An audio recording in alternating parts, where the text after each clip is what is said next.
हम लोग श्रीमद् भागवतम के तीसरे स्कंद के 21वें अध्याय के 55 और 56 श्लोक को पढ़ेंगे।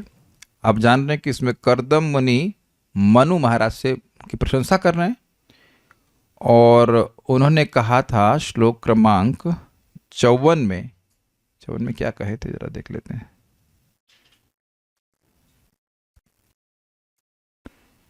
54 में वो कहे थे कि तदैव से तवः सर्वे वर्णाश्रम निबंधनाः भगवद रचिता राजन भिद्येरन भतदस्व भी।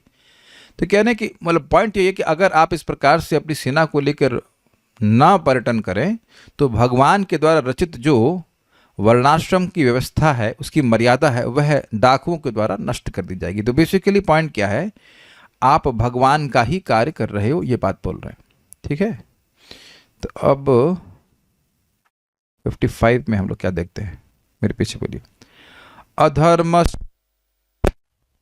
ये नहीं किया करिए, चार्जिंग वाला काम ये गड़बड़ होता है।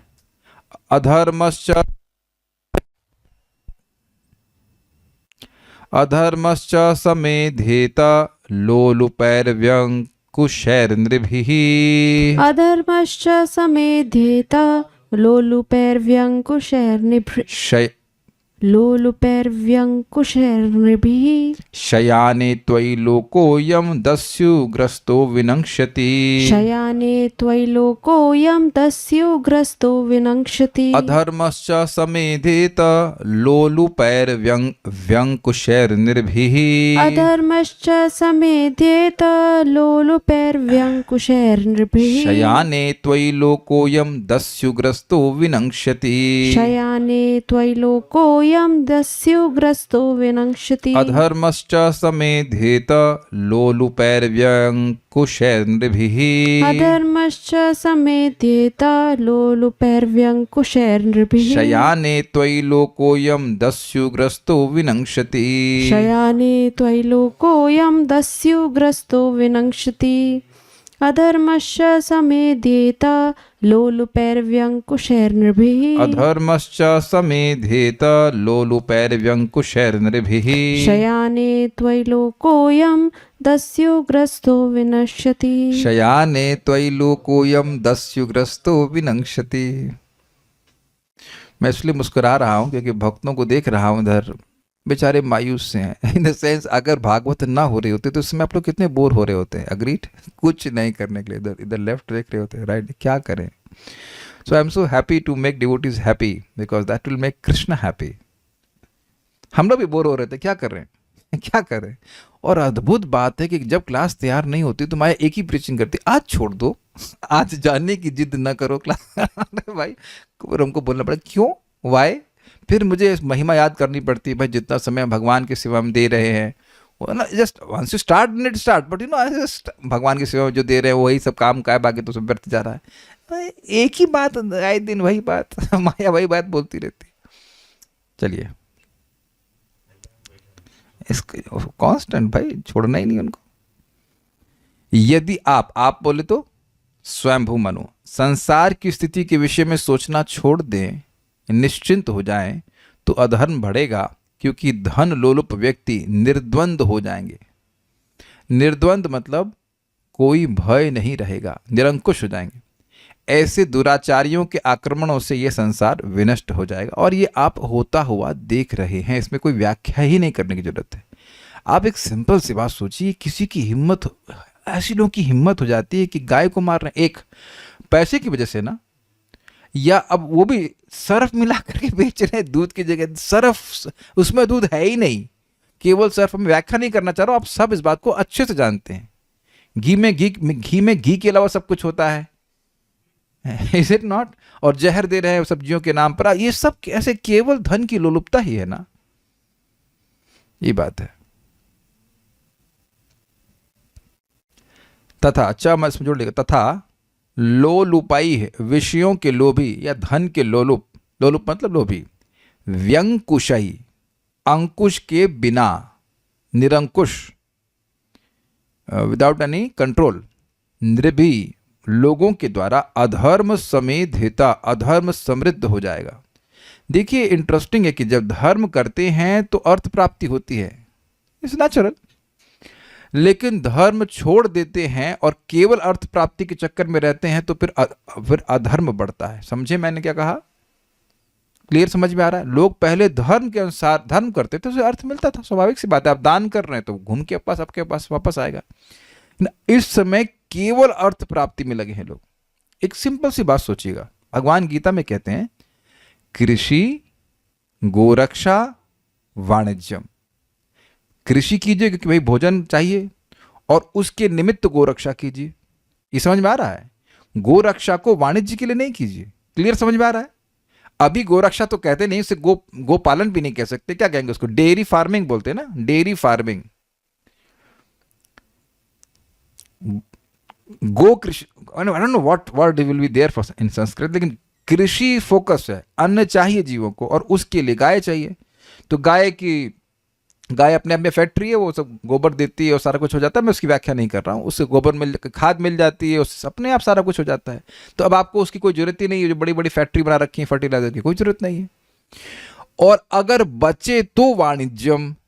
अब हो क्या रहा है कि इस समय सारे वैश्य केवल वाणिज्य में लगे हुए हैं, यानी कि उद्देश्य केवल धन प्राप्ति है कि नहीं? कुछ समझे आप? कितनी अमेजिंग बात है ना ये। कृषि, गोरक्ष और वाणिज्यम। कृषि इंपॉर्टेंट है, उसके बिहाइंड गोरक्षा, और अगर कुछ बचे उसमें से तो वाणिज्य करे, और उन्हीं वस्तुओं का वाणिज्य करे, गेहूं का या जो भी अनाज का। और ऐसा भी नहीं है इससे धन प्राप्ति नहीं हो सकती है। आप लोगों को तो पता ही होगा कि ये नंद बाबा की 5 फैक्ट्रियां थी। नहीं पता आप लोगों को? किसी ने पता है बात? अरे भागवतम के 13वें स्कंद में वर्णन है इसका। नहीं, भागवतम के 13वें स्कंद में वर्णन है कि नंद बाबा की 5 फैक्ट्रियां थी, एक मथुरा रिफाइनरी। तो आप समझ ही रहे हैं कि उनकी कोई फैक्ट्री नहीं थी, और इतने ऑपुलेंट थे कि मक्खन से होली खेलते थे। ये अब देखना पड़ना, मक्खन से होली। आपकी हमारी हिम्मत है? मक्खन सूंघने नहीं मिल रहा है, मट्टा नहीं मिल रहा है, मक्खन की तो बात छोड़िए। मक्खन की होली खेलते थे। यस, स्पष्ट लिखा हुआ है, मक्खन की होली खेल रहे हैं। और स्वर्ण, गायों पर स्वर्ण के आभूषण है। अच्छा, ये बात तो चलिए 5-4 साल पुरानी। मेरी माँ बता रही थी कि मेरी नानी के लिए उनके ससुर जी ने खेती के ही द्वारा स्वर्णाभूषण इकट्ठे कर दिए थे। Is it not amazing, astonishing? कितने लोग इस बात को स्वीकार करेंगे? केवल खेती के द्वारा, और कुछ भी नहीं था उस समय तो उनके पास, हमारे घर में कोई इंडस्ट्री तो किसी की भी नहीं, कोई बिजनेसमैन नहीं है, कोई इंडस्ट्री कुछ नहीं थी। It's not astonishing? आप में से कितने लोग विश्वास कर पाएंगे इस बात को? आप कर रहे हैं, आपको कुछ जानकारी है, लेकिन इट्स जस्ट अमेजिंग। नहीं, केवल खेती करके एक गाय प्रभु जी पूरे एक परिवार को खूब बढ़िया से।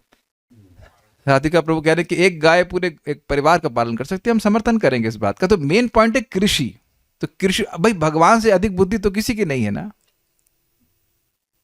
तो ये एक पॉइंट है कि धर्म के अनुसार चलने से अर्थ की प्राप्ति होती ही है। लेकिन यहां पे कहने की जो धन का लोलुप है, जो धन से कभी संतुष्टि ही नहीं हो रहा है, तो केवल धन कमाने में लगेगा और उसमें वह कोई धर्म की परवाह नहीं करेगा, ये बात बोल रहा है। और इससे अधर्म बढ़ जाएगा। अयम लोक, यह संसार, ये जगत, त्वयि शयाने, आपके निश्चिंत हो जाने पर। शयान मतलब शयान का मतलब क्या होता है? शयन यान सुना है आपने? रुकिए, वेदवादी बताइए शयन यान कहाँ सुना? Let's see if you have. Kalyan Prabhu हाथ खड़ा कर रहे हैं। फिर भी ट्रेन में स्लीपर क्लास नहीं सुना आपने? तो स्लीपर आप क्यों स्वीकार करती हैं? माइक पे बोलिए, स्लीपर क्लास क्यों लेती हैं? जनरल क्लास में क्यों नहीं जाते हैं आप? लेट के आराम से बस यही बोलना चाह रहा था, आदमी निश्चिंत होकर सो जाए आराम से, ये बात है। तो शयाने का अर्थ यहाँ पे ये नहीं कि भैया मनु महाराज सो ही रहे। ऐसा तो नहीं कि 24 घंटे सोते हैं, और ऐसा भी नहीं कि सोते ही नहीं है, सोते हैं। लेकिन शयाने का अर्थ है कि आप निश्चिंत हो जाए, भाई जिसको जो करना है करता रहे, ऐसा भाव नहीं है। ऐसा राजा का भाव नहीं होता। अब मैनेजर इज सपोज टू, भाई एक राजा जो है वो मैनेजर भी है। मैनेजर के संग ऐसा नहीं कि भाई जिसको जैसे मन में आए वो करता रहे। It doesn't work like that, and it's not an offence also. जैसे मैं गौशाला का मैनेजर था, तो मैंने देखा कि एक ग्वाला गाय को मार रहा है हमारी गौशाला। तो मैं बहुत जोर से उसको डांट लगाई, बहुत जोर से चीखा कि तुम ये क्या कर रहे हो। वो अपराध नहीं है, वहां चुपचाप बैठूं मैं, तृणादपि सुनिचना बन जाऊं, ये चलेगा नहीं। ये अपराध होगा मेरे बिहाफ पर कि मेरे अंडर में कुछ चल रहा है और मैं उसको चलने दूं। उसको निश्चिंत नहीं कह सकता, सॉरी शयान, वहां पे हम सो नहीं सकते। ये कोई नम्रता नहीं होती है, समझ रहे हैं ना बात। तो ये कह रहे हैं कि आपके निश्चिंत हो जाने पर दस्युग्रस्तः विनश्यति, लुटेरों से व्याप्त होकर नष्ट हो जाएगा। तो यानी कि इस प्रकार से आप सेवा करना है। अधर्मश्च समेधेता, अधर्म के समृद्धि हो जाने से, ये जो नति करेगा ये ठीक नहीं है, ये कुछ पता नहीं क्या है, कुछ ठीक नहीं है। ये इंग्लिश में लिखा है वुड फ्लरिश, प्रभुपाद ने अनुवाद किया हुआ है वुड फ्लरिश। हाँ वो आप देख लेना, मैंने देख लिया था ऑलरेडी। अधर्मश्च समेधेता, अधर्म जो है वो समृद्धि को प्राप्त होगा, अधर्म बढ़ेगा। किनके द्वारा? लोलुप व्यंकुशैर इंद्रभी, ये तीनों तृतीय व्यक्ति में हैं। लोलुपाई मतलब लोलुपों के द्वारा, लोभियों के द्वारा, जो कि व्यंकुश मतलब निरंकुश हैं, जिन पे कोई कंट्रोल नहीं है, और इंद्रभी मतलब मनुष्यों के द्वारा, यानी कि लोभी अनकंट्रोल्ड मनुष्यों के द्वारा अधर्म बढ़ जाएगा। ठीक है। कब? शयाने त्वयि लोको अयम, तो कह रहे हैं आप अगर सो जाएंगे, अर्थात आप निश्चिंत हो जाएंगे और इस प्रकार से ध्यान नहीं देंगे, तो फिर वह हो जाएगा इस प्रकार से। अयम लोको, यह लोक, ये जगत, दस्युग्रस्तो विनश्यति, दस्युओं के द्वारा ग्रस्त होकर के नष्ट हो जाएगा। ये प्रैक्टिकल आप जगत में देख रहे हैं, इसकी व्याख्या की जरूरत नहीं है। तात्पर्य, चूंकि वर्णों तथा आश्रमों के वैज्ञानिक विभाजन का लोप हो रहा है, अतः पूरा विश्व ऐसे अवांछित लोगों से शासित हो रहा है जो धर्म, राजनीति या समाज व्यवस्था में तनिक भी शिक्षित नहीं है। फलतः यह अत्यंत शोचनीय स्थिति में है। ये समझ में आ रहा है बात? जो लोग भी राजा के पद पे हैं, उनके मन में कोई इच्छा नहीं है कि लोगों का कल्याण होना कैसे चाहिए, भौतिक या आध्यात्मिक रूप से। अब देखिए, ये स्थान है भागलपुर, बिहार में। मैं वहाँ पे, मेरी पोस्टिंग थी एनटीपीसी भागलपुर में, सॉरी कहलगांव में, भागलपुर के पास में।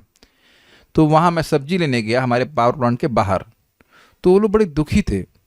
वहाँ की भूमि अत्यंत उर्वर है, अत्यंत मीन्स अत्यंत उर्वर, उपजाऊ, और वो सारी भूमि जबरदस्ती किसानों से खींच, मतलब ऑब्वियसली पैसा दिया होगा, लेकिन उनसे खींच करके, उनसे ले करके वो पावर प्लांट बनाया गया। क्योंकि यद्यपि वो पावर प्लांट वहाँ बनाने के लिए फिजिबल भी नहीं था। वे हमारे जो सुपीरियर्स थे एनटीपीसी के, वो बोलते थे, मुझे आज भी वो बात याद है, कि यहाँ पे कोयला लाने में कठिनाई है, बनाने में बहुत कठिनाई है, और गांव वालों को ही बिजली नहीं देते, एक, और उनको नौकरी भी नहीं मिलती, दो। और अच्छा, वह आपसे नौकरी मांग रहे हैं, वो आपसे नौकरी मांग भी नहीं रहे थे, वो खेती करके पूरी तरह संतुष्ट थे। तो आप देखें ना कितना बड़ा डिस्ट्रक्शन हो गया, और हमेशा हमेशा के लिए। आप लोग शायद देखे नहीं है कितने बड़े लेवल पर, मतलब पर्यावरण का नुकसान होता है। हम लोग तो आंखों से देखे ना इस प्रकार से, मतलब पहाड़ है उसका, जो ऐश बोलते हैं, ऐश क्या बोलेंगे उसको, आप फ्लाई ऐश तो है, लेकिन उसको हिंदी में क्या बोलते हैं, मतलब जो राख होती है, जो कोयले की राख निकलती है, उसका पहाड़ जैसा होता है बिल्कुल। स्लरी बना बना के क्या क्या करते रहते हैं, इससे कुछ भी प्रयोजन। वो लोग आपसे मांग रहे, आपसे बोल रहे पावर प्लांट बनाइए, नहीं। तो ये सारी बातें हैं, ये दिखा रहा है। अभी हमको एक कृष्ण संगनी माता जी देख रही हैं, तो हमको यहाँ से इनके बाबा जी की बात याद आ रही है। अभी तो शरीर छोड़ दी, तो वो बता रहे थे कि उस ज़माने में उन जब जवान थे, तो उनकी खेती थी और उनको नौकरी देने के लिए आए कि नौकरी कर लो। कह रहे हमारी खेती हम नौकरी करेंगे, सरकारी नौकरी दे रहे थे वो। ये स्थिति थी कि हमारे पास खेती, हम नौकरी क्यों करेंगे। और अभी भी जब फार्म में थे व्यक्ति, तो वो बता रहे थे कि जो ट्रैक्टर चलाते हैं, कहते हैं हमको अब 4 बीघा ऐसा कुछ मिल जाएगा तो हम किसी की नौकरी नहीं करेंगे। So see the people were like this, self dependent. अब ये पूरा सिस्टम चेंज किया जा रहा है, उससे लोगों का कल्याण नहीं हो रहा, कुछ नहीं हो रहा। और आप बताइए, खेती में काम करना और पावर प्लांट में काम करने में अंतर नहीं है? बहुत अंतर है। लोग गवर्न करना जानते नहीं। चारों वर्णों तथा चारों आश्रमों में विभिन्न वर्ग के लोगों के लिए नियमित प्रशिक्षण सिद्धांत होते हैं। ये तो स्पष्ट है, ब्राह्मण, क्षत्रिय, वैश्य, शूद्र के लिए अलग नियम है, सबके अलग अलग नियम है। जिस प्रकार आधुनिक युग में इंजीनियरों, डॉक्टरों तथा विद्युत विदों की आवश्यकता पड़ती है और ये विभिन्न वैज्ञानिक संस्थानों में भली भांति प्रशिक्षित होते हैं, उसी प्रकार प्राचीन काल में उच्च सामाजिक वर्गों को यथा बुद्धिमान वर्ग यानी ब्राह्मण, शासक वर्ग यानी क्षत्रिय, वणिक वर्ग अर्थात वैश्य को समुचित प्रशिक्षण मिलता था। भगवद गीता में ब्राह्मणों, क्षत्रियों, वैश्यों तथा शूद्रों के कार्यों का उल्लेख है। जब ऐसी शिक्षा नहीं दी जाती तो मनुष्य दावा करता है कि चूंकि वह ब्राह्मण या क्षत्रिय कुल में उत्पन्न है, इसलिए वह ब्राह्मण या क्षत्रिय है, भले ही वह शूद्रों का सा कार्य क्यों न करता हो। हमें याद आ रहा है कि हम लोग जगन्नाथपुरी गए थे और जिस आश्रम में हम लोग खड़े थे या रूम में थे, तो जहाँ पे कपड़े सुखा रहे थे वहाँ बहुत सारे बंदर आ गए। तो हम नाम तो नहीं रखेंगे, एक भक्त थे, उनका आगे सिंह लगा हुआ था, हम नाम नहीं रख सकते। तो अब वो भागे अंदर तो हमारे सर मजाक बना रहे थे उनका। तो अरे तुम कैसे क्षत्रिय हो, तुम बंदर से डर गया तुम क्षत्रिय हो, क्षत्रिय तो शेर से लड़ना चाहिए, तुम कैसे क्षत्रिय हो, तुम तो बंदर से ही डर गए। तो आप देखिए कि ये ट्रेनिंग इस प्रकार की नहीं, आपको पता होना चाहिए। दुष्यंत पुत्र भरत याद है आपको, सबने कथा सुनी होगी। बच्चे थे तो वो जो शेर के शावक होते थे, शेर के छोटे बच्चे, उससे खेलते थे। ये पता है आप लोगों को? आगे आप भागवत में सुनेंगे ना, सिर्फ जिन्होंने कहानी सुनी वो जानते होंगे, ऐसा उनका सामर्थ्य होता था। अभी आप जानते हैं, बहुत साल पुरानी बात नहीं, शायद 700-800 साल पहले पृथ्वीराज चौहान और राणा सांगा, ये सब बड़े बड़े शक्तिशाली होते थे। वो क्या नाम था वो, अभी शिवाजी महाराज और उनके क्या बेटे का नाम क्या था जो भी हो, संभाजी। तो उनके बारे में सुना है कि वो शेर से लड़ जाते थे। अरे मध्वाचार्य जी शेर को हरा दिए मध्वाचार्य जी के प्रसिद्ध है, वो कुछ नहीं, उनके हाथ में कोई अस्त्र शस्त्र नहीं, हाथ से ही भगा दिए बाघ को, इतनी शक्ति होती थी लोगों। और प्रभुपाद बड़ी इंटरेस्टिंग बात कहते हैं, वियतनाम के युद्ध के समय में अमेरिका में लोगों को ड्राफ्ट किया। ड्राफ्ट मतलब अगर आप युद्ध करने नहीं जाएंगे तो जेल में डाल देंगे। तो प्रभुपाद कहते हैं कि देखो ये लोग क्षत्रिय है ही नहीं, भारत में लोग लाइन लगा रहे हैं कि भाई हमको आर्मी में ज्वाइन करा लीजिए, अभी भी एंट्रेंस एग्जामिनेशन होता है, और यहाँ इनको जबरदस्ती मतलब बोला जा रहा है, तब भी नहीं कर रहे, डर रहे हैं क्योंकि शूद्र हैं। मैं ये नहीं कह रहा हूं कि अमेरिका के सारे लोग शूद्र हैं, लेकिन जिनको ड्राफ्ट करना पड़ रहा है वह शूद्र हैं। फिर मैंने सर्च किया एक दिन कि क्या भारत की सेना में कभी भी कोई ड्राफ्टिंग हुई है। ड्राफ्टिंग समझते हैं आप? सेना में लोग कम पड़ रहे हैं तो चलो भरो। भारत में मतलब भारत की सरकार ने आज तक कभी ड्राफ्टिंग नहीं करी है। This is very should be proud, because आज भी इधर पंजाब में बहुत सारे लोग हैं जो कि राजस्थान में क्या राजस्थान राइफल्स बोलते हैं, राजस्थान से बहुत सारे लोग जो हैं जो क्षत्रिय भाव के हैं वो जाते हैं युद्ध करने के लिए। That mood has to be there, you can not give it to everyone. ऐसा नहीं कि आप किसी को ब्राह्मण बना सकते, उसके पास गुण होते हैं तो उसके अनुसार उसकी ट्रेनिंग होती है। मैं एक छोटी सी कहानी बताऊंगा, मैंने कई बार बताई है, फिर भी यहां बताऊंगा, उपनिषद की कहानी है। एक बार एक लड़का गौतम ऋषि के पास गया कि मुझे आप ट्रेनिंग दीजिए ब्राह्मण की। तो उन्हें कहा कि अपने पिता का नाम बताओ तो क्या हमको नहीं पता। तो गया, अच्छा मम्मी से पूछ के आओ, मम्मी मतलब माँ से पूछ के आओ। तो उसकी माँ का चरित्र ठीक नहीं था, तो माँ ने कहा बेटा मुझको भी नहीं पता कि तुम्हारे पिताजी कौन है। तो अब वो आया और बड़े निर्भीकता से अपने गुरुजी को या गौतम ऋषि को बोला कि मुझे, मेरी माँ को भी नहीं पता कि मेरे पिताजी कौन है। अब यह स्वीकार करना, यह सत्य बोलना कितना कठिन है। तो उन्हें बोला कि तुम ब्राह्मण हो, अब हम तुमको शिष्य स्वीकार करेंगे कि तुम सत्य बोलने में समर्थ हो। It's not easy. समझ में आ गया ना कि एक गुरु वह देखते थे कि किसमें क्या लक्षण है, उसके अनुसार वह ट्रेनिंग दी जाती थी। ये बहुत इंपॉर्टेंट है। अगर मैं पूछूं आप में सभी लोगों से, जैसे रघुपति प्राण प्रभु भी हमारे सामने दिख रहे हैं, तो एक बार आप आए थे ना, हमसे बात कर रहे थे अपने बेटे के लिए क्या करें, तब भी मैं आपको ये बात समझा रहा था कि हम लोग क्या करें में पहले ये नहीं सोच पाते हैं कि वो क्या करने में समर्थ है। अभी वेदवाद ने भी बता रही थी कि इनको पढ़ाई कर रही थी तो फ्रस्ट्रेशन हो रहा था, लेकिन एस्ट्रोलॉजी पढ़ी तो उनको अच्छा लग रहा था कि नहीं। ये समझिए कि आप अगर फिजिक्स नहीं पढ़ पा रही तो ऐसा नहीं कि आप मूर्ख हैं, और अगर मान लीजिए कोई दूसरा व्यक्ति एस्ट्रोलॉजी नहीं पढ़ पा रहा तो इसका मतलब ये भी नहीं कि वो मूर्ख है। हर व्यक्ति के इंक्लिनेशंस अलग हैं, और एक्सेलेंस तभी आता है जब आप अपनी इंक्लिनेशन के अनुसार कार्य करें। अब सोचिए ऐसा समाज जिसमें हर व्यक्ति को उसके इंक्लिनेशन के अनुसार नियोजित किया जा रहा है, तो समाज कितना शांतिपूर्वक होगा। कुछ समझ पा रहे हैं सब लोग? आप सभी को नौकर नहीं बना सकते हो और सभी को आप ब्राह्मण भी नहीं बना सकते हो।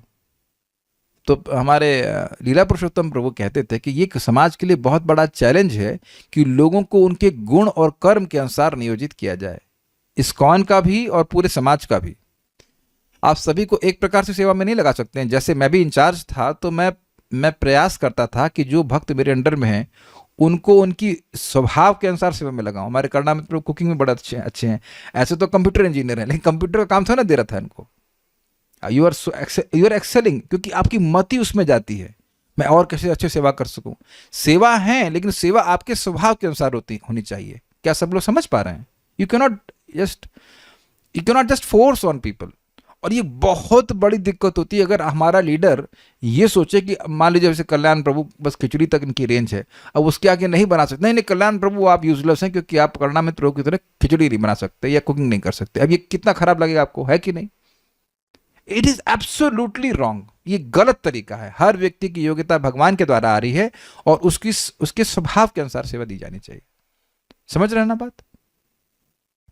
ये बहुत इंपॉर्टेंट है। और कभी भी अगर इसके विपरीत चलेंगे तो आप परेशान हो ही जाओगे। कभी अपने जीवन में देख लेना, करके देखोगे एकदम परेशान हो जाओगे। इवन मान लीजिए कोई गृहस्थ मटीरियल है, अब उसे कहो ब्रह्मचारी हो जाओ, नहीं हो पाएगा। और ब्रह्मचारी है बाबा जी मटीरियल, से कहो शादी कर लो, तो वो भी परेशान हो जाएगा। तो उम्मीद है कि बात समझ में आ गई होगी। इसलिए अपने लेवल पर आप देखिए कि जो कार्य आप कर रहे हो, क्या आपको वो उसमें आप कंफर्टेबल हैं? जो आपकी प्रिस्क्राइब ड्यूटी है, क्या उसमें आप कंफर्टेबल हो? क्या आप अपनी रुचि के अनुसार कर रहे हो? केवल पैसे के लिए भी आप नहीं कर सकते, बहुत दुखी हो जाएंगे। उम्मीद है कि बात समझ में आ गई। इस प्रकार उच्च जाति का होने का अनुचित दावा वैज्ञानिक सामाजिक व्यवस्था को जाति प्रथा में लाकर पटक देता है, जिससे मूल पद्धति का ह्रास हो जाता है। मतलब ब्राह्मण है नहीं और ब्राह्मण बनने का वह ढोंग कर रहा है या उसकी फैसिलिटीज को लेना चाहता है। क्या फैसिलिटी? भाई ब्राह्मण को अधिकार है डोनेशन लेने का। अब बहुत अच्छी बात बताऊंगा आपको प्रपात की, बहुत सुंदर। ब्राह्मण को ही दान स्वीकार करना चाहिए, ठीक है, लेकिन कुछ देना भी तो चाहिए ना उसको। अब देखिए बहुत अच्छी बात प्रपात कहते हैं, ब्राह्मण का मुख अग्नि के समान है। अग्नि भगवान का प्रतिनिधि है, तो जैसे अग्नि में आहुति दी जाती है, ऐसे ब्राह्मण के मुख में कुछ देना तो ये भगवान को देने के बराबर है। क्लियर? तो प्रभुपाद कहते हैं one should not be fire without light. समझे बात? जैसे अग्नि को आप आहुति देते हैं तो उससे प्रकाश प्राप्त होता है कि नहीं, अंधकार नष्ट होता है। तो ब्राह्मण को कुछ दे रहे हैं तो ब्राह्मण का भी कर्तव्य है कि केवल खाए नहीं, बोले भी भगवान के बारे में। भगवान के बारे में बोल करके जो लोगों का जो यजमान है उसके अंधकार को नष्ट करे। मेरे यजमानों, आप समझ रहे हैं कि नहीं समझ रहे हैं? है कि नहीं? और मैं ये बात बहुत हमको अच्छा लगा था। It's very very nice. ये नहीं कि हम बोले ही नहीं भगवान के बारे में और बस लाओ भाई, हाँ भाई आटा ले आओ, चावल ले आओ या डोनेशन दे दो। ये इस is third class. You are not a Brahmin. आप विचार कीजिए कि आप लाइटर में जो भी कुछ गैस, कुछ लाइट, मतलब लाइटर नहीं, सॉरी, आई एम सॉरी, यज्ञ की आहुति दे रहे हो, उसमें से कोई प्रकाश ही नहीं निकल रहा, बस दिए जा रहे हैं, तो कब तक देंगे? और क्या ये कहना संगत है? इसलिए ऐसे तथाकथित ब्राह्मण को कभी नहीं देना जो आपको ज्ञान बिल्कुल ना दे। ये इतना विवेक सबके पास होना चाहिए। ये नहीं कि आप टाइटल देख करके बस दान देना शुरू कर दीजिए। You have to be very careful on this. जो ब्राह्मण नहा नहीं रहा है, जो ब्राह्मण सुबह उठ नहीं रहा है, वो काहे का ब्राह्मण है भाई? Is it not? ये बात है।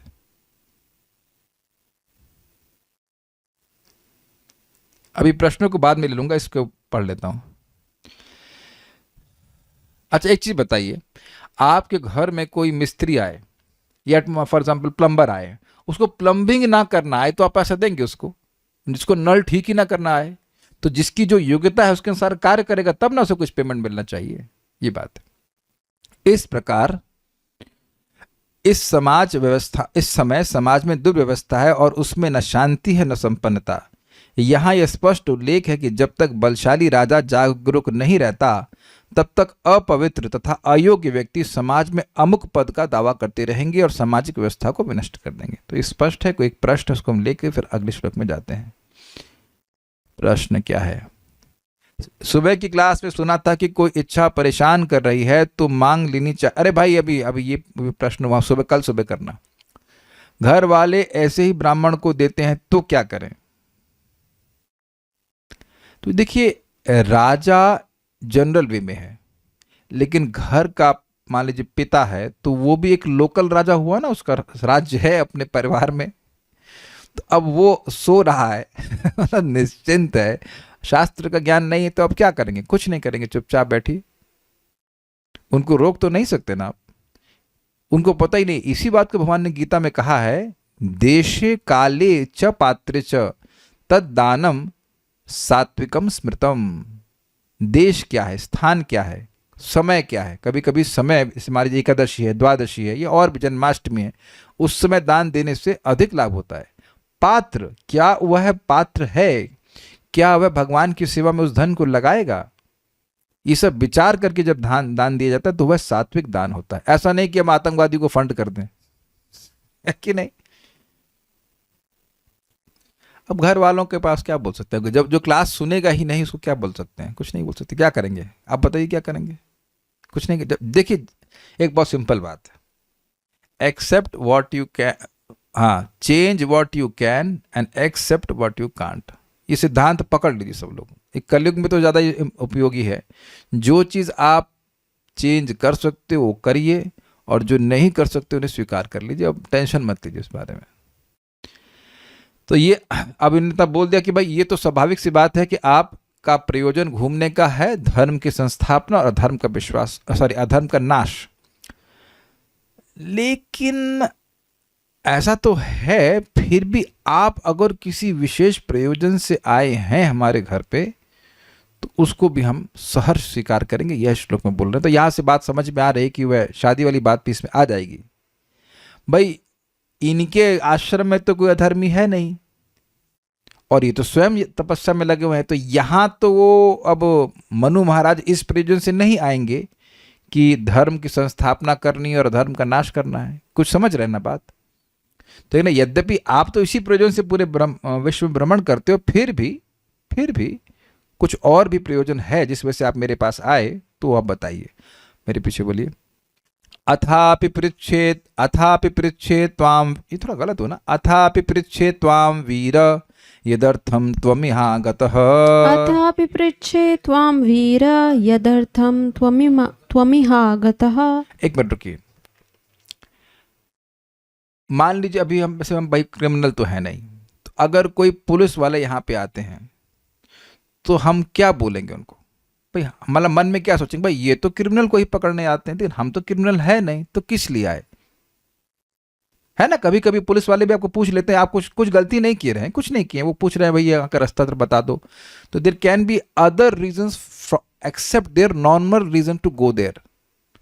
पुलिस वालों का सामान्यतः प्रयोजन यही है ना कि जहाँ कोई क्राइम हो रहा हो तो वहां पर जाकर के उसको रोके। लेकिन अब कहीं और किसी विशेष कारण से जा रहे हो, मान लो ड्रेस पहनी, पूछ रहे भाई साहब यहाँ पे टाइम क्या हो, या कुछ भी पूछ रहे हैं, तो वहां पे भी तो कुछ अलग प्रयोजन हो सकता है। इसी बात को, इसी आशय से कह रहे हैं कि आप यहाँ धर्म की संस्थापना करने के लिए या धर्म का नाश करने के लिए नहीं आए हैं।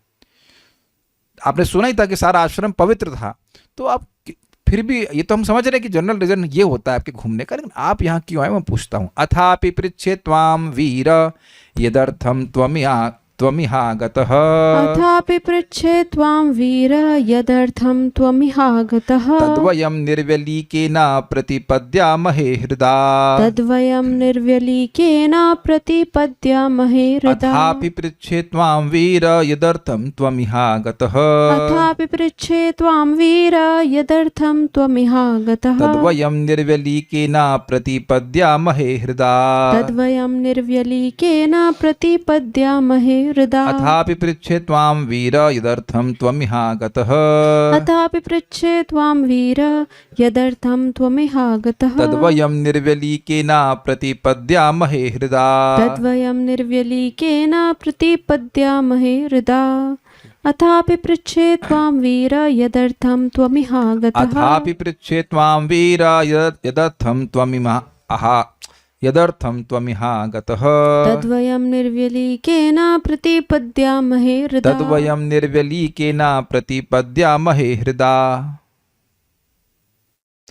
तो भी मतलब समझे, यहां तो कोई अब धर्म संस्थापना या धर्म की बात नहीं है, तो भी मतलब हम जान रहे हैं कि ये आपका सामान्य नियम है, घूमने का एक प्रयोजन है, लेकिन फिर भी हे पराक्रमी राजा, मैं आपसे यहाँ आने का कारण पूछ रहा हूँ। ये समझ पा रहे? तो भी का मतलब, यद्यपि मैं जान रहा हूँ कि आपका सामान्य प्रयोजन ये होता है पर्यटन करने का, फिर भी मैं पूछ रहा हूँ क्योंकि यहाँ इस प्रयोजन से आप नहीं आए हो। समझ में आ गया बात? समझ में आया? बताइए समझ में क्या आया? तो भी का मतलब क्या है? राजा, धर्म अधर्म हटाने के लिए, धर्म की स्थापना के लिए जाते हैं, पर यहाँ तो ऐसा कुछ नहीं है। यहाँ तो कुछ हाँ, धर्म तो मैं वगैरह ये नहीं तो चल जान रहा रहा है, हूँ कि तो आपका सामान्य प्रयोजन है, फिर तो जब सामान्य प्रयोजन आप जान रहे हैं तो फिर पूछने का तो मतलब है नहीं। तो आप यहाँ पे आए हो तो ये प्रयोजन तो हो नहीं सकता है। यद्यपि मैं आपका सामान्य प्रयोजन जानता हूँ, फिर भी आपसे पूछना कि और भी कुछ हो तो आप बताइए। वह चाहे जो भी हो, हम बिना हिचक के उसको पूरा करेंगे। आप लोग हंस रहे हैं कि भाई, आप समझ रहे हैं क्यों हंस रहे हैं? समझ गए होंगे कि भाई देवाहुति को देख रहे हैं तो शादी कराने के लिए लाए, हम मना नहीं करेंगे। यही बोल रहे हैं ना। लेकिन ऐसा तुरंत मुंह फट होकर नहीं बोलता, अच्छा लड़की की शादी कराने लाए, ठीक है ठीक है। ऐसा नहीं है, सज्जन पुरुष है तो उसको बोल रहे हैं। वीर, हे पराक्रमी राजा, मैं अथापि फिर भी त्वाम पृच्छे, आपके आने का कारण पूछता हूं। यद्यपि मुझे समान कारण ज्ञात है, फिर भी मैं पूछता हूं। क्यों? त्वम यह, आप यहां यदर्थम आगता, जिस प्रयोजन से आए हैं, तद वयम निर्वलिकेन, उसे हम बिना हिचक के, बिना हिचक का अर्थ लिया है सहर्ष, बड़े हर्ष के साथ, हृदय प्रतिपद्यामहे, हृदय से पूरा करेंगे या स्वीकार करेंगे। अथापि पृच्छे त्वाम वीर, हे वीर, फिर भी मैं आपसे पूछता हूं, यदर्थम त्वम यह आगता, जिस प्रयोजन से आप यहां पे आए हो, तद वयम निर्वलिकेन, उस प्रयोजन को हम निर्वलिक भाव से, निष्कपट भाव से या सहर्ष, खूब प्रसन्नता से, प्रतिपद्यामहे हृदय, अपने हृदय से स्वीकार करेंगे। देखिए ये बात इंपॉर्टेंट है। क्या आपके संग कभी ऐसा हुआ है कि आपको कोई सेवा दी गई है तो आप बोले हाँ प्रभु जी कर लेंगे, नहीं फिर मन में सोचते हैं क्यों दी गई? तो आप देख सकते हैं कि यहां पे कपट हुआ कि नहीं, हुआ कि नहीं? सामने वाला दुखी ना हो इसलिए डिप्लोमेटिकली व्यक्ति बोल देता है कि हाँ हम कर लेंगे, हाँ प्रभु जी कर लेंगे। अंदर सोचता है क्या? आप किसी को जब करने के लिए बोलिए, देखिए हाँ हाँ प्रभु जी, हाँ हाँ हाँ हाँ हाँ हाँ आएंगे आएंगे आएंगे, हाँ हाँ, नहीं ऐसा नहीं। कुछ लोग सहर्ष भी होते हैं, नहीं कभी कभी लोग बोलते हैं वो कभी नहीं आते, कभी नहीं, ना क्लास में आएंगे ना कथा में आएंगे, तो वो निष्कपट भाव से आपकी बात को नहीं स्वीकार कर रहे हैं। ये सबको अनुभव है कि नहीं? ये मैं ऐसे बोले जा रहा हूं कि सबको अनुभव भी है, आपने भी किया है और आपने अनुभव भी किया है। हम भी बोल देते हैं हाँ हाँ हाँ, उसको जाते नहीं है, जाते नहीं है, और फिर बहाना मार देते हैं कि ये नहीं है वो नहीं। इससे कह रहे ऐसा नहीं है, यानी कि इससे वह उनको एनकरेज कर रहे हैं कि आप बोलिए, कोई कठिनाई नहीं है, कोई कठिनाई नहीं है, आप बेहिचक बोलिए। श्रीधरी, निर्वलिकेना पद का अर्थ है हर्ष पूर्वक। ये भी आप देखेंगे, ये मेरा अनुभव भी है, मैं इस मामले में बहुत सेंसिटिव हूं कि अगर मैं किसी कुछ बोल रहा हूं, अगर वो हर्ष पूर्वक सेवा करने के लिए तैयार है तब तो मैं बोलता हूं, और नहीं तो मैं नहीं बोलता। इवन अगर मुझे कभी को स्पेसिफिकली डोनेशन भी मांगना है, जैसे अभी यहाँ पे आप देखेंगे कि 109 भक्त हैं, तो मैं एक भक्त को बोला कि अगर आप चाहें तो सब्सक्रिप्शन को वो इम्प्रूव करा सकते हैं बाई पेइंग सम 4500 रुपीज़, ऐसा कुछ। तो इससे मुझे दुख नहीं होता अगर वो ना कहें तो दीजिए, आपका लाभ होगा, क्योंकि आप प्रैक्टिकल देख लो कि हम भागवत कर रहे हैं कि नहीं कर रहे हैं, आके देख लो, अगर आना चाहते हो आके भी देख लो। और this is very transparent on this point. जबरदस्ती किसी से कुछ नहीं कर, मैं एटलीस्ट मेरी इच्छा नहीं होती कि जबरदस्ती किसी कुछ कराया जाए, हम खुद कर लेंगे वो बेहतर है, लेकिन हर्ष से करे भाई, खुश होकर करे। In any relationships I make sure कि वो व्यक्ति खुशी से आए। जैसे आप लोग भी यहाँ पे खुशी से आए हो ना, कोई बाध्यता तो है नहीं, because that is very nice, very very nice. आप बड़े प्रसन्न होते हो जब कोई व्यक्ति हर्ष सेवा कर रहा है कि नहीं, जहां उसको अनकंफर्टेबल लगे, यार एक प्रभु जी कहाँ फंसा लिए, तो भाई हम फंसाने के चक्कर में नहीं, you be happy when you serve, this is very important. हमको बड़ा अच्छा लग रहा है, बड़े देख रहे कितनी स्वीट डीलिंग्स हैं एक इनके बीच में। तो निर्वलिकी ने पद का अर्थ है हर्षपूर्वक, और प्रतिपद्य में अर्थात हम स्वीकार करते हैं, हम स्वीकार करेंगे। अब आप कहेंगे ये क्यों बोलने की जरूरत है?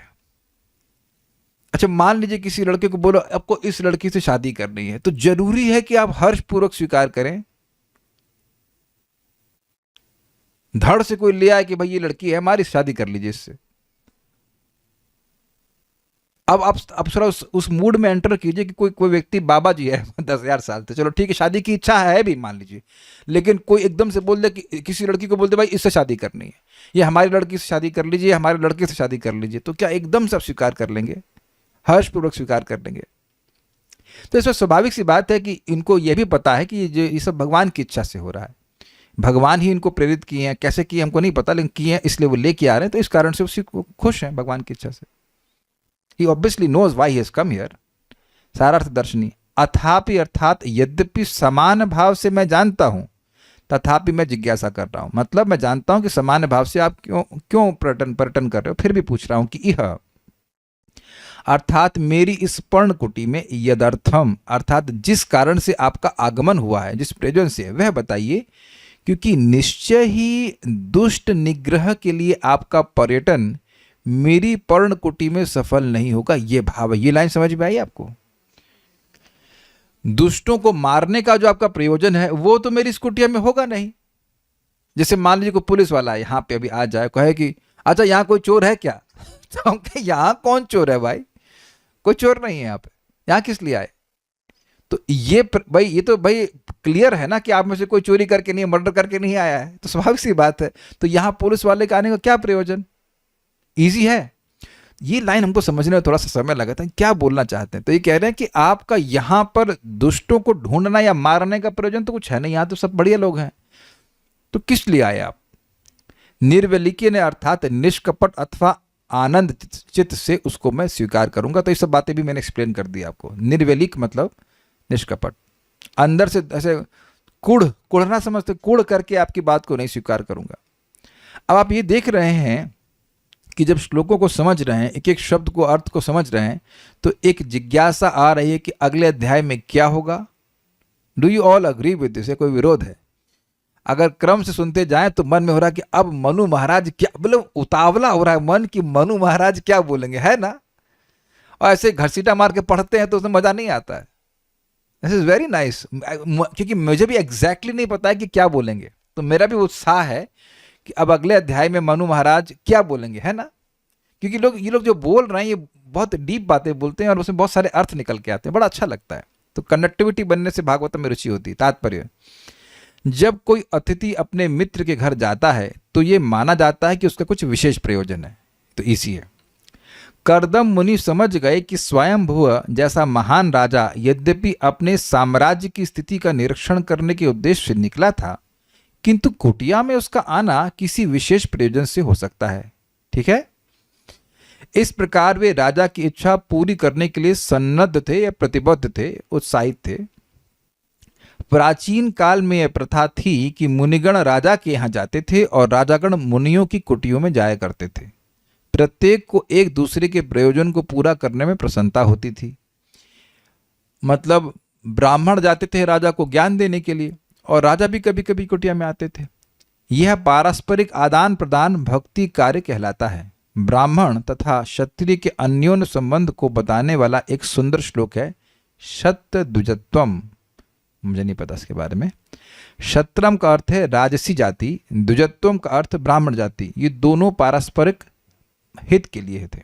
जैसे आप जानते हो कि क्या नाम था, विश्वामित्र जी राजा दशरथ की सभा में गए थे। जब असुर बहुत परेशान कर रहे थे तो उन्हें भगवान श्री राम और लक्ष्मण जी को मांगा था कि कुछ समय के लिए आप हमें दे दीजिए ताकि हम असुरों का वध कर सकें। पता है ना सबको बात, इस तरह से कहे थे।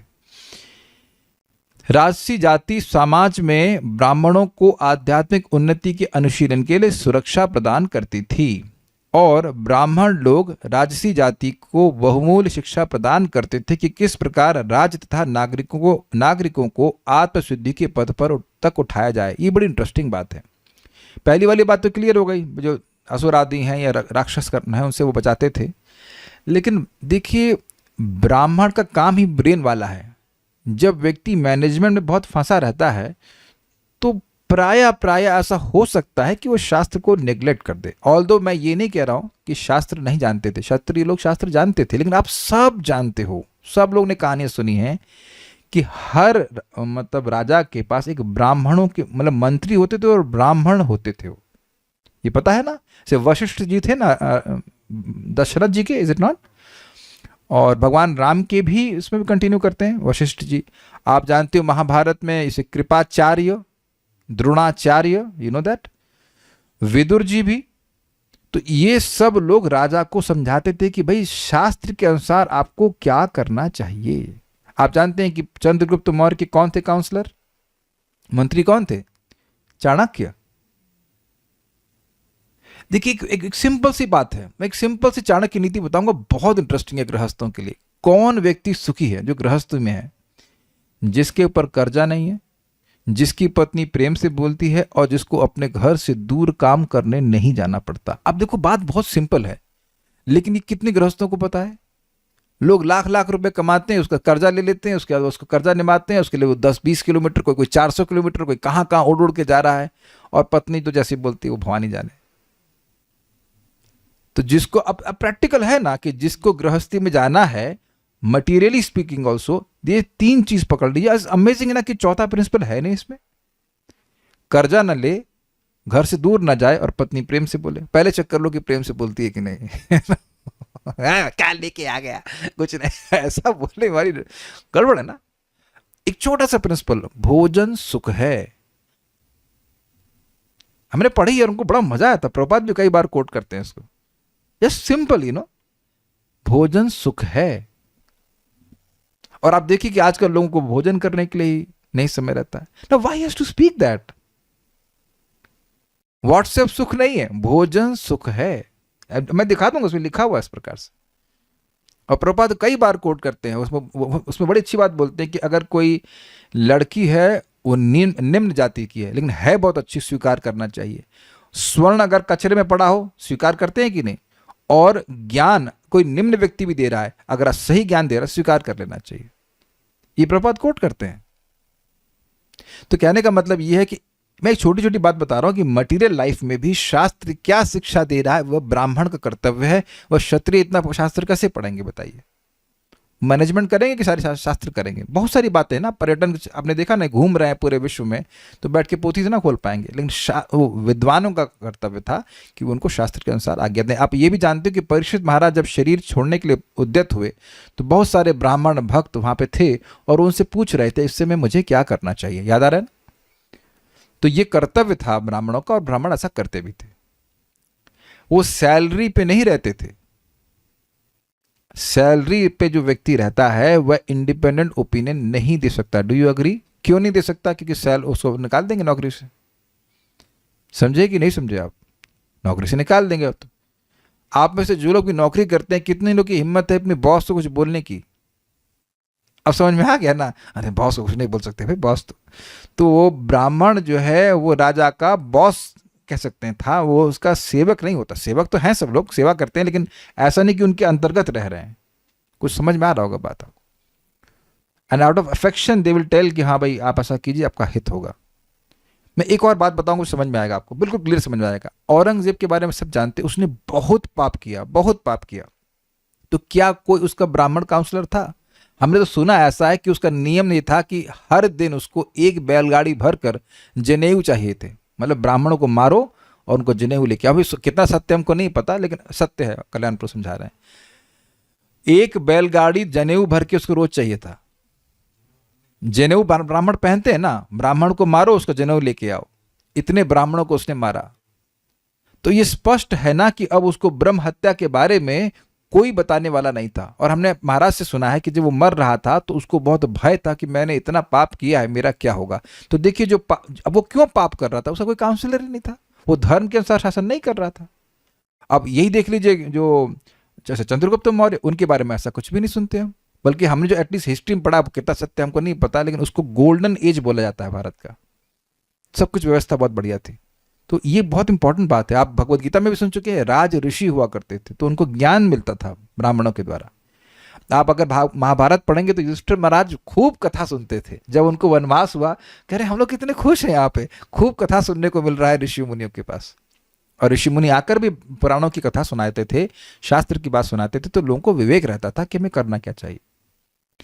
ठीक है, इस प्रकार से बात बता रहे हैं। इस प्रकार श्रीमद् भागवत के तृतीय स्कंद के अंतर्गत मनु कर्दम संवाद नामक 21वें अध्याय के भक्ति विधान तात्पर्य पूर्ण हुए। श्रील प्रभुपाद की जय। एक छोटी सी बात सोचिए, अगर भारत के प्रधानमंत्री, मेरे प्रधानमंत्री मतलब कोई राजा ऐसा हो जिसको भगवत गीता का महत्व वाकई पता हो, तब वो भगवत गीता को करिकुलम में क्यों नहीं डालेगा। और हमने अनुभव किया है, ऐसा मत सोचना कि आप कहेंगे चलो गीता से तो पेट नहीं भरता। मान लीजिए जैसे कोई कह दे, अब आजकल जो बच्चे पढ़ रहे हैं उससे पेट भर जाता है। मेरी बहन की बेटी को हम देखे, वो पढ़ रही थी, याद कर रही थी कि एमएस वर्ड में राइट जस्टिफिकेशन क्या होता है, उसको याद कर रही है, उससे पेट भर जाएगा। अगर मान लो मैं, अगर इनके एग्जाम में आ जाए कि ये रिमोट क्या होता है, इसको याद करना चाहिए, इसे यूज करते हैं, तो ये बिल्कुल बेवकूफ़ी की बात है। अगर मान लीजिए कि उस कंप्यूटर साइंस के एग्जाम में आप 95% दे भी आए, तो उसको वैल्यू है कुछ। तो राजा अगर मोक्ष के मार्ग पर है तो वो पूरी प्रजा को ऐसे गाइड करेगा कि सभी की एजुकेशन ऐसी होनी चाहिए कि वह मोक्ष के मार्ग पे हों। अब आजकल ऐसा कुछ है ही नहीं। तो अब फॉर एग्जांपल ओलंपिक जो गेम्स होते हैं, पहले होते थे क्या, उनको नहीं पता। भगवान के समय में तो ऐसे होते नहीं थे, खेलते थे लोग। अब आप उसमें भाला आपने बहुत दूर फेंक दिया, तो उससे क्या आपको मोक्ष मिलेगा? आप विचार कीजिए। उसमें कोई गोल्ड मेडल ले आया तो उससे क्या होने वाला? चलो तुम कर भी लिए, कुछ तो जपो, कुछ तो भगवान का नाम जप करो, कुछ तो करो, वो सारा ज्ञान गोल है। मैं एक बात बोल के रुकूंगा। एक भक्त हमको पूछे कि तो प्याज लहसुन में क्या गलती है? तो भाई गलती ये है कि भगवान को अर्पण नहीं कर सकते, और भगवान को अर्पित प्रसाद पाने से बहुत बड़ा लाभ होता है। जरा दीजिए, हम ये बता देते हैं आज। शर्ट में वो जो बुक है ना, कृष्णा बुक नहीं, मतलब डायरी, हाँ ये दीजिए। हाँ, एक छोटी सी बात है, I am not criticising him, just ignorance, लोगों को नहीं पता कि क्या खाना चाहिए क्या नहीं खाना चाहिए। उसमें लिखा है षड्भिर्मासोपवासैस्तु यत् फलम परिकीर्तितम विष्णुर्नैवेद्य सिक्तानाम भुंजताम तत्कलौ युगे। बृहद भागवतामृत के चैप्टर 1 के 1.1.48 के परपट में श्लोक कोट किया गया है कि 6 महीने का उपवास जो करता है और उससे जो कोई पुण्य मिलता है, ठीक है, उस जो मतलब सब लोग जानते हैं नहीं जानते भी ये 6 महीने कौन उपवास करेगा? वेदवादिनी 4 दिन करके आई थी उपवास, 6 महीने भी कर सकती हैं? नहीं कर सकते ना, 6 महीने कौन करेगा, मर जाएंगे। तो 6 महीने के उपवास से जो फल मिलेगा, जो पुण्य मिलेगा, वह विष्णु नैवेद्य सिक्ता नाम, भगवान विष्णु को जो भोग अर्पण कर दिया, जो प्रसाद है, वो प्रसाद अगर आपने किसी भोजन में मिला दिया तो भुंजता, वो केवल खाने से ही कलयुग में मिल जाएगा। तो आप बताइए कि प्याज लहसुन को भगवान को अर्पण कर सकते हैं? तो ये आध्यात्मिक एजुकेशन कहां दी जा रही है? नहीं दी जा रही है। तो राजा होता तो सोचिए, इस समय कभी कभी मन में आता है कि मैं काश राजा होता तो खूब अन्य क्षेत्र चलवाता। Anyhow, I don't want to, but I am just saying कि कितना सारा पैसा। आप लोगों को पता है ना, गेहूं जो है वो सड़ जाता है और उसको निकालते नहीं है ताकि प्राइस ड्रॉप ना हो जाए, ऐसा कुछ। और इसी को खूब खाना बना, आटा बना कर कितने लोगों को खिला सकते हैं, कितनों को नौकरी मिल जाएगी, काम मिल जाएगा, है कि नहीं? लेकिन ऐसी बुद्धि लोगों की आती नहीं। तो ये सब चीज़ें हैं, खैर तो चलता ही रहेगा। आपको अपने को बचाना है कलयुग में, यू सेव योर सेल्फ।